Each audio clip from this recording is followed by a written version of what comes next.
Yau kuma muna cikin darasinmu na shida a topic ɗinmu mai suna indices.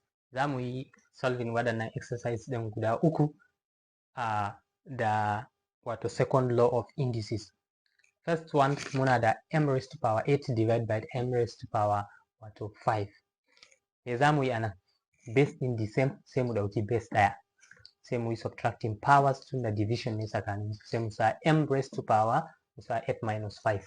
Mun ga mun samu 8 minus 5. So 8 minus 5 kuma zai ba mu 3. So muna da m raised to power 3 shine answer.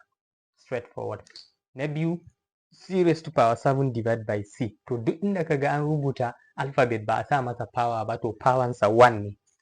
To sai mu ɗauki base ɗaya kenan.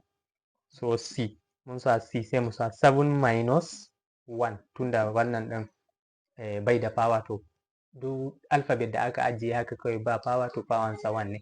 So c raised to power 7 minus 1 zai ba mu c raised to power 6. Haka kuma in aka ba mu x raised to power 3 divided by x raised to power minus 5. To mun ga base din the same, amma anan ya dan bambanta da na sama don akwai minus a power din, sauran kuma babu minus. To ya za ka yi?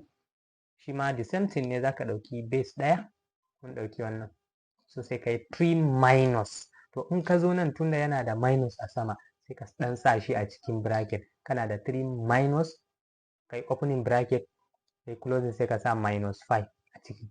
To duk sanda kake da minus da minus, akwai bracket a tsakanin su, kuma zai zama minus times minus ne kenan. Minus times minus kuma zai zama plus, shine muka samu 3 plus 5.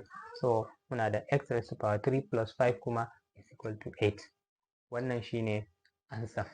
So haka zaka bi wajen wato solve questions ɗin da operation da yake tsakanin su is division. Za ka yi amfani da second law of indices, ka ɗauki base ɗaya, sannan ka yi subtracting powers.